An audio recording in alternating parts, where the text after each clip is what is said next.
नमस्कार फ्रेंड्स। कैसे हैं आप सब? उम्मीद है ठीक होंगे। आज हम इकोनॉमी का न्यू सेगमेंट जो कि बैंकिंग और मौद्रिक पॉलिसी है, मॉनेटरी पॉलिसी है, इन पर हम आज बात करेंगे। इससे पहले जो राजकोषीय नीति थी, फिजिकल पॉलिसी थी, उसमें उपकर है, सेसेस है, प्रोजेक्ट डेवलपमेंट सेल थी, उन सभी पे हमने बात कर चुके हैं, जीएसटी वगैरह के ऊपर।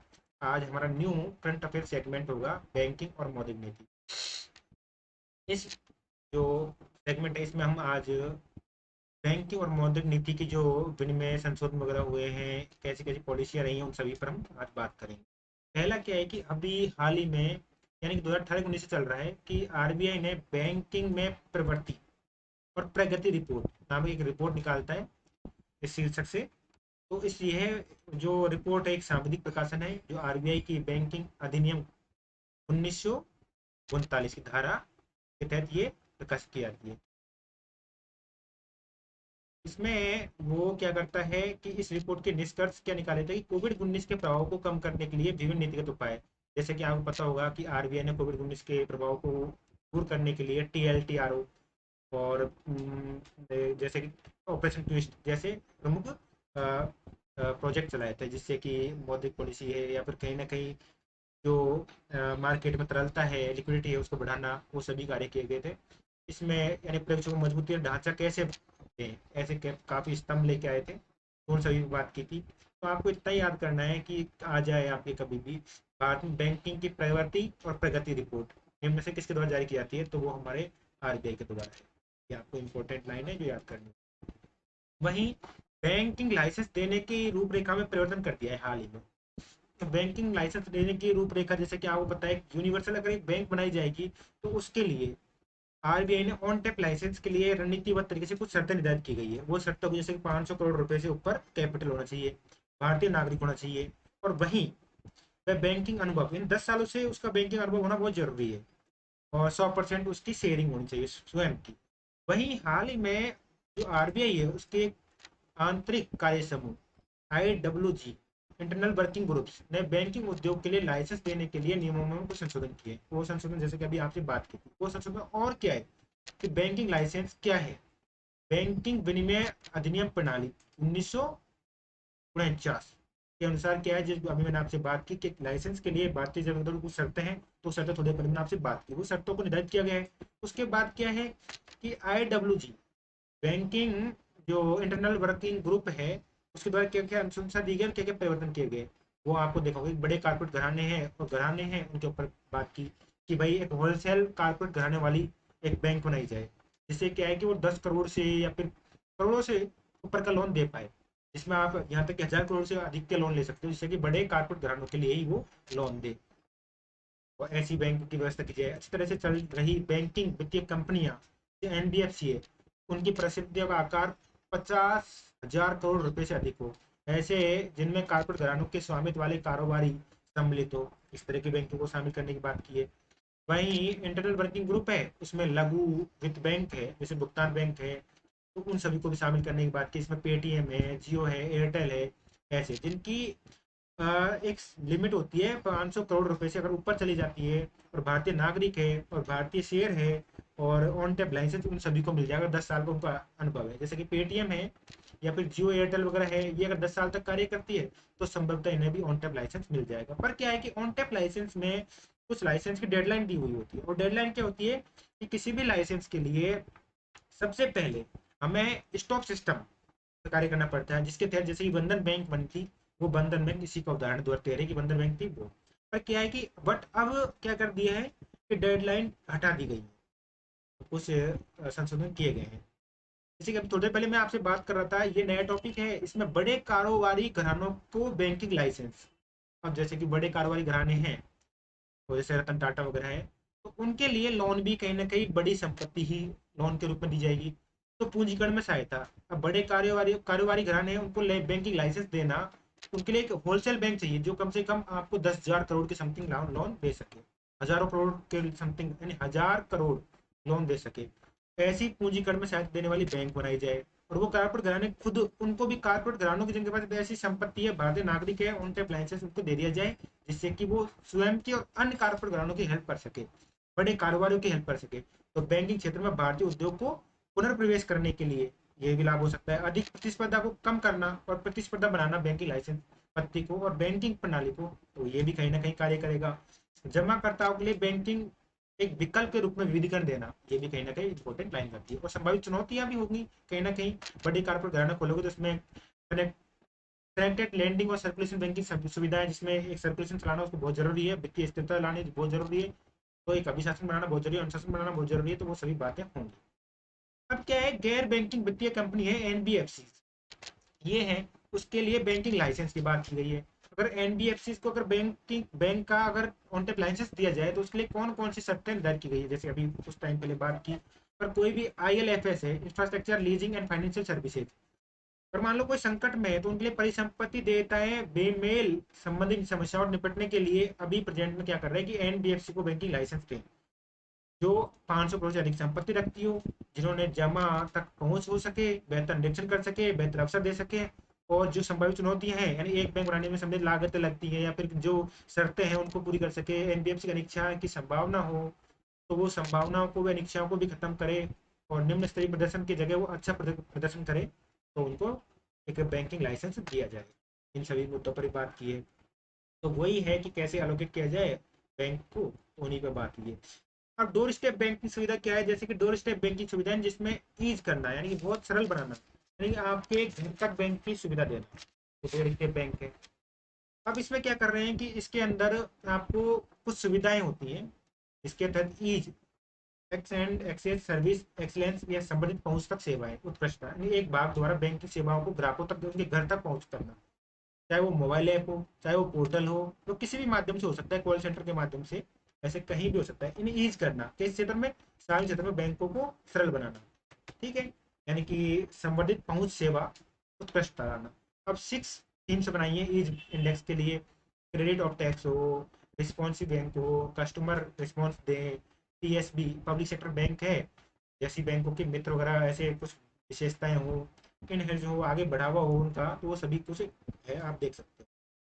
अभी हाल ही में क्या किया कि बैंकिंग विनिमय संशोधन अधिनियम 2020, इसमें आपको सिर्फ इतना ही याद रखना है कि ये बैंकिंग विनिमय संशोधन अधिनियम 2020 ये है कि हाल ही में सहकारी बैंकों पर रिजर्व बैंक का नियंत्रण उसको बढ़ावा दिया है, सिर्फ यही कार्य किया है बैंकिंग विनिमय संशोधन विधेयक, कि सहकारी बैंकों पर रिजर्व बैंक का एक तरीके से नियंत्रण को बढ़ावा दिया है। यही याद आप इसमें पढ़ोगे कि हाल ही में संसद ने बैंकिंग विनिमय संशोधन विधेयक 2020 पारित किया, इसका उद्देश्य सहकारी बैंकों के जमाकर्ताओं की रक्षा करना, उनकी सहकारी समितियों की बैंकिंग गतिविधियों को विनियमित करना और भारतीय रिजर्व बैंक के सशक्त बनाना, ये सभी कार्य किए। अब आप सहकारी बैंक क्या होती है उनके बारे में जान सकते हो, जैसे सहकारी बैंक शहरी और ग्रामीण क्षेत्र में होती है। अब ये कोऑपरेटिव बैंक क्या है, जैसे कि एक नाबार्ड है, सभी को वित्त पोषित करती है, आरबीआई तो पैसे देती है नाबार्ड को, अब नाबार्ड द्वारा राज्य स्तरीय कोऑपरेटिव बैंक होती है उसको दिया जाता है, राज्य स्तरीय बैंक जिला स्तरीय कोऑपरेटिव बैंक देती है, फिर जिला स्तरीय बैंक पैक्स उसको देती है, पैक्स यानी primary agriculture cooperative society, PACS full form है उसकी, तो उसको लोन देती है। तो कहीं ना कहीं एक सहकारी बैंक है, उनका एक स्ट्रक्चर होता है और वो कोऑपरेटिव बैंक का स्ट्रक्चर होता है। उसमें एक किसान है जो पैक्स का प्रमुख अध्यक्ष रहता है। इस अधिनियम की प्रमुख विशेषता कैसे है कि यह बैंकिंग अधिनियम संशोधन अध्यादेश 2020 को प्रतिस्थापित करेगा, ठीक है, वहीं यह सहकारी बैंकों के शेयर प्रतिभूतियों का निर्माण करेगा और वहीं उन्हें काफी मजबूती प्रदान करेगा। तो आपको यही पॉइंट है, तो आपको याद रखने होंगे। अब इसमें कुछ अवर्जन है कि कुछ अधिनियम या सहकारी समितियों पर लागू नहीं होते हैं, वो कौन कौन सी है, जैसे कि पैक्स अभी बात की थी, प्राथमिक कृषि साख समिति, प्राइमरी एग्रीकल्चर क्रेडिट सोसाइटी है, सहकारी भूमि बंधन बैंक है, इनको इनमें कुछ अवर्जन है। वहीं अभी निदेशक मंडल को हटाना, कुछ शर्तें निर्धारित की है कि भाई निदेशक मंडल को भारतीय रिजर्व बैंक कुछ शर्तों के अंतर्गत 5 वर्ष तक के भू राज्य सहकारी बैंक को निदेशक मंडल का स्थान ले सकती है, तो वो कुछ न्यू नियम है, तो आप पढ़ लीजिएगा इनके बारे में, कोई ज़्यादा टफ नहीं है। 5 स्तंभ है, तो आप उसको शासन प्रणाली में निगरानी करना, उपयोगी तकनीकें लाना, उपयुक्त विनिमय परीक्षण करना, मजबूत सहयोग लाना, आवश्यक सूचना जो प्रौद्योगिकी है, इंफॉर्मेशन टेक्नोलॉजी, साइबर सुरक्षा है, कौशल सेट आदि का विकास करना, स्किल डेवलपमेंट करना, वो सभी चीजें इसके अंदर होगी। अभी क्या है कि एक इम्पोर्टेंट एस्पेक्ट क्या है कि क्षेत्रीय ग्रामीण बैंक यानी कि आरआरबी है, उनमें कुछ प्रोस्पेक्टस लाए है, वो आपको जैसे कि आपको इम्पोर्टेंट चीज रह जाती है कि हाल ही में आरबीआई ने क्षेत्रीय ग्रामीण बैंक है उनकी चल निधि तरलता समायोजन सुविधा यानी एलएएफ और वही एमएसएफ अब LAF क्या होता है और MSF क्या होता है, ये काफी इंपॉर्टेंट जाता है। LAF के अंदर आती है दो, यानी LAF के दो प्रकार से है। उसमें आपकी रेपो रेट आएगी एक एक तो रेपो रेट आएगी और एक रिवर्स रेपो रेट आएगी, ठीक है, LAF का है। और वही दो प्रकार की होती है। वही MSF है, मार्जिनल स्टैंडिंग रेट, वो एक रात्रिकालीन लोन है। तो LAF में रेपो रेट होती है और reverse repo rate. Repo rate क्या होती है, जिसके तहत RBI वाणिज्यिक बैंकों को लोन देता है। वही रिवर्स रेपो रेट क्या होता है, जिसके तहत वाणिज्यिक बैंक RBI के पास में उस ब्याज दर पर लोन, सॉरी, उस ब्याज दर पर अपनी जमा पूंजी पूंजी को जमा करते हैं, ठीक है। तो वही क्या है कि अभी हाल ही में जो क्षेत्रीय ग्रामीण बैंक RRB है, उनको LAF और MSF और कॉल नोटिस मनी, कॉल या नोटिस मनी मार्केट तक पहुंच प्रदान की है, उनकी अनुमति दी है। तो ये काफी इंपॉर्टेंट पॉइंट हो जाता है कि भाई यहाँ तक RRB है, उसको भी LAF की, MSF की, कॉल या नोटिस मनी मार्केट की, और ये सभी तरलता सुमेजन की जो कि लिक्विडिटी ट्रेस होते हैं और लिक्विडिटी के लिए एक पहुंच होती है जिसमें उनकी तरलता को बढ़ाया जा सके, उन सभी की अनुमतियां, जो पहले अनुमति नहीं थी वो अनुमति अब प्रेजेंट में RBI ने दे दी है। तो आपको इतना याद रखना है। वहीं RRB के बारे में जानना है कि RRB क्या है, किस प्रकार से काम करती है। तो जैसे कि आपको पता होगा, ये अपने लोन के लिए काफी ज्यादा रूप से जानी जाती है, जो कि एक सेक्टर है उसको, जैसे कि इसका ग्रामीण क्षेत्रों में 75% लोन प्राथमिक PSL को दिया जाता है, वो आपको याद रखना है। इसको RBI द्वारा विनियमित किया जाता है। स्वामित्व संयुक्त रूप से केंद्र, राज्य सरकार और प्रायोजिक बैंकों के पास होता है, ठीक है। और इसकी पूंजी क्रमशः 50%, 15% और 35% के अनुपात में होती है। 50 और 35 और 15, इस हिसाब से आप देख लो, वो साझा होती है उस हिसाब से। और फिर क्या है कि ये कुछ रेगुलेशन है 1976 के, वो आप देख लीजिएगा। अब ये LAF क्या होती है, MSF क्या होती है और कॉल मनी मार्केट क्या होती है, कॉल और नोटिस मनी मार्केट। तो ये क्या है, कॉल मनी मार्केट, आपको पहले तो LAF के बारे में है कि LAF दो प्रकार की होती है, जिसमें आपको जैसे कि आपको पता है LAF का एक तो है रेपो रेट, दूसरा है रिवर्स रेपो रेट। भाई MSF होती है, तो ये एक सीमांत स्थायी सुविधा होती है, जिसके तहत कुछ, यानी MSF रेपो रेट से यानी कुछ परसेंट अधिक होती है, 0.25%, जिसके तहत उसको लोन दिया जाता है। अल्पकालीन उधार होता है, यानी कि एक दो दिन के लिए, यानी कि कुछ घंटे के लिए, या फिर मतलब एक दिन के लिए, तो MSF होता है। वहीं call and notice money market, जैसे कि आपको फ्यूचर मार्केट में आपने सुना होगा कि आप आज इस दर पर रेट तय करो और फ्यूचर में आप एक साल बाद आओगे तो उसी दर पर आप अपने सामान को बेच सकते हो। तो वो तो गया फ्यूचर मनी मार्केट। भाई कॉल मनी मार्केट ये है कि आप आपके जो आपने फ्यूचर के लिए जो समझौता किया था उसको आप आज कॉल करके वापस ले सकते हो, या फिर आगे की कुछ रणनीतिक तरीके से आप मांग या मुद्रा बाजार में कर सकते हो। तो ये एक दिवसीय आधार पर धन का लेन देन होता है। और जिसमें नोटिस मनी मार्केट है, उसको 2 से 14 दिन के बीच के अवधि के लिए धन का लेन देन किया जाता है। तो ये आपको याद रखना होगा। वहीं प्राथमिक प्राप्त क्षेत्रों को उधार से संबंधित दिशा निर्देश दिए हैं कि आप PSL है, जो जैसे कि अभी आपसे बात की कि PSL में लोन है, वो नॉर्म्स है। तो जैसे कि RRB है, तो वो अपना 75% PSL सेक्टर में देती है, प्राथमिक सेक्टर लैंडिंग रेट होती है PSL, मतलब प्रायोरिटी सेक्टर लैंडिंग है, प्राथमिक सेक्टर को लोन देती है। अभी क्या है कि उद्यमिता और नवीकरणीय संसाधनों को इसमें शामिल किया है PSL में। तो PSL की एक लिस्ट होगी, जो आपको मैं अगले सेगमेंट है उसमें शेयर कर दूंगा। तो आपको उसमें याद करना होगा कि अभी नया RBI ने PSL में इंटरप्रेन्योरशिप और रिन्यूएबल रिसोर्स, नवीकरणीय ऊर्जा, इसको शामिल किया है। ये आपको याद रखना होगा, PSL में इनको शामिल किया है। अभी PSL है उसके रूप में काफी मानक होते हैं। तो इसके बारे में 2020 में RBI द्वारा कुछ सुधार किया गया। इसमें क्या है कि 10 से 12% कमजोर वर्गों को दे लोन PSL। वहीं छोटे और सीमांत किसान है उनको 8 से 10% लोन दे। वहीं तो सूक्ष्म उद्योग है, उनके लोन कोटा की अभी कटौती की गई है, कमी की गई है PSL में। तो ये आपको कुछ कार्यपत्ति है वो याद रखोगे, आगे यही बातें आगे दी गई है कि अर्थव्यवस्था में कुछ निर्दिष्ट क्षेत्रों में गतिविधियां लाने के लिए बैंक की ऋण देने की क्षमता को विचार करने के लिए PSL जैसे सेक्टर में काम करना बहुत जरूरी है। क्योंकि कुछ प्राथमिक सेक्टर लैंडिंग होती है, इसमें कृषि है, या फिर जो लघु सीमांत किसान है, या फिर कुछ छोटे कमजोर वर्ग है। प्राइवेट सेक्टर लॉन्डर मतलब एक लोकल एरिया वाली बैंक होती है जो उनको लोन देती है, उन तक ऋण की पहुंच हो पाती है। अब PSL है उसको दिशा निर्देश के तहत कोई ब्याज की कोई अधिनियत दर नहीं होती और नहीं करते हैं। वहीं PSL के प्रावधान है कि सभी वाणिज्यिक बैंक, वित्तीय ग्रामीण बैंकों के, लघु वित्त बैंकों या फिर लोकल एरिया बैंकों को प्राथमिक सहकारी बैंकों पर लागू होते हैं, ठीक है। अभी सभी अनुसूचित वाणिज्यिक बैंकों और विदेशी बैंकों पर भी कुछ परसेंट यानी 40% हिस्सा इन क्षेत्रों को ऋण देना पड़ता है PSL सेक्टर को। एडजस्टमेंट होता है एक तरीके से उनके बारे में। तो सामाजिक निवल बैंक ऋण का हिस्सा होता है 40%। वहीं अभी PSL की बात की तो 50% PSL को ऋण देना ही पड़ता है। पीएसएल 75% सेक्टर पीएसएल का ऋण पीएसएल को आरआरबी द्वारा दिया जाता है, यानी रूरल ग्रामीण बैंक है, उनको देना ही पड़ता है।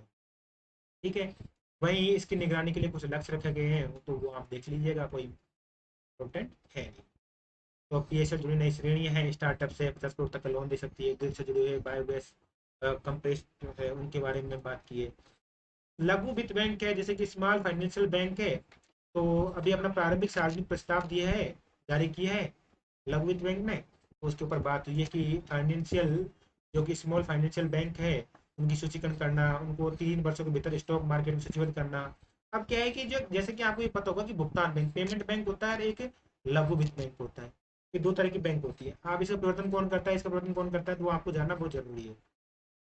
तो पहली बात तो प्रीपेड कार्ड जारी कर सकते हैं दूरसंचार company, NBFC, business corporate, supermarket श्रृंखलाएं, कॉर्पोरेट रियल एस्टेट, ये सभी इसके ऊपर हो सकते हैं पेमेंट बैंक के। वहीं जो लघु वित्त बैंक के जो कुछ वर्षों के बाद में एक यानी कि ऑन टाइम लाइसेंस लेके बैंक बन सकती है, उनमें अगर 50 करोड़ की संपत्ति से 500 करोड़ की संपत्ति से अगर अधिक है, भारतीय नागरिक है, और काफ़ी सारी शर्तें होती है, वो शर्तें अगर वो पूरी करती हैं तो वो कहीं ना कहीं बैंक का रूप भी धारण कर सकती है। तो उनमें क्या है कि लोकल एरिया बैंक है, उसको 10 वर्षों का अनुभव रखने वाले निवासी भारतीय व्यक्ति या व्यवसायी होना चाहिए। ऐसी एनबीएफसी भी हो सकती है। उन्हें क्या अवश्य करना चाहिए, यानी कि उन्हें अभी भुगतान बैंक है, पेमेंट बैंक है, तो 100 करोड़ रुपए की न्यूनतम पूंजी होना आवश्यक है। ठीक है, और जिसकी कुल जमा राशि का 25% सरकारी बॉन्ड में है वो। ठीक है, वहीं इसका 100 करोड़ रुपए की न्यूनतम पूंजी आवश्यक होती है अगर स्मॉल फाइनेंशियल बैंक खोलनी है तो। 75% ऋण प्राथमिक पीएसएल सेक्टर को देती है ये भी। ठीक है, वहीं ये जमा का 25% बैंकों को बनाए रखना पड़ता है, इनकी कुछ सीमाएं होती है, वो आप पढ़ सकते हो, इजी है सब कुछ। क्या कर सकते हैं, ये आपको काफ़ी ज़्यादा बहुत ज़्यादा ज़रूरत है कि इंटरनेट बैंकिंग की सुविधा प्रदान करते हैं, म्यूचुअल फंड है, निवेश है, कुछ उत्पादन विक्रय कर सकते हैं, ग्राहकों के लिए बिल भुगतान सेवा प्रदान करते हैं। वहीं एटीएम और बिजनेस कारपोरेट उपलब्ध कराना उनका लक्ष्य हो सकता है। वहीं दूसरे बैंकों के बिजनेस कारपोरेट्स के रूप में कार्य करना। वहीं आपको ये ध्यान रखना है, स्मॉल फाइनेंशियल बैंक है, वो ग्राहकों को मुद्रा का विक्रय कर सकते हैं, विदेशी मुद्रा का विक्रय कर सकते हैं, म्यूचुअल फंड, बीमा, पेंशन आदि उत्पादों को विक्रय कर सकते हैं, पूर्ण रूप से बैंकों में परिवर्तित हो सकते हैं, बैंक बन सकते हैं, संपूर्ण देश में इसका विस्तार हो सकता है। पर ये क्या है कि ये क्रेडिट कार्ड जारी नहीं कर सकता, मतलब मान लो एटीएम जारी नहीं कर सकता ये स्मॉल फाइनेंस बैंक, तो क्रेडिट कार्ड तो कहाँ से जारी करेगा। वहीं ये क्रेडिट कार्ड प्रदान कर सकता है कौन, पेमेंट बैंक। ठीक है, ऋण प्रदान कर सकता है, जब जमा कर सकता है तो वो ऋण भी प्रदान कर सकता है। ठीक है, तो ये आपको याद रखिए, अनिवासी भारतीयों पर जमा स्वीकार करना का लक्ष्य हो सकता है, ये करते भी है। वहीं कुछ अलग चीजें हैं, अभी तनावग्रस्त परिसंपत्ति या पुनर्रचना रिकवरी और प्रबंधन, restructuring recovery management of debts assets. अभी जैसे कि एनपी आपको पता होगा कि नॉन प्रोफेशनल एसेट्स होती है, एनपी होता है, उसमें उसके तहत तनावग्रस्त परिसंपत्तियां हैं, उनके बारे में काफ़ी बात की है कि उनके लिए जैसे कि आप पता है सरफेसी एक्ट है, सरफाइसी एक्ट, वित्तीय स्थिति प्रतिभूतिकरण पुनर्गठन प्रतिभूति हित प्रवर्तन अधिनियम 2002 सरफाइसी एक्ट है। वहीं आईबीसी एक्ट है, दिवाली शोधन अक्षमता संशोधन इंसॉल्वेंसी बैंक्रप्सी कोड है। दूसरी बात, इन तनावग्रस्त परिस्थितियों से निपटने के लिए S4A है।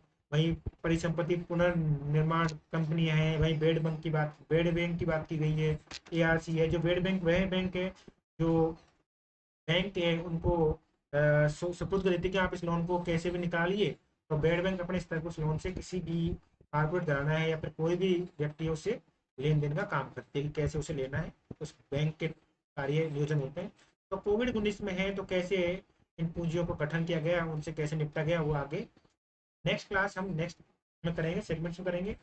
थैंक यू फॉर वॉचिंग, और प्लीज़ रिक्वेस्ट है कि आप इसको जितना हो सके लाइक करें, शेयर करें और सब्सक्राइब जरूर करें चैनल को। Thank you.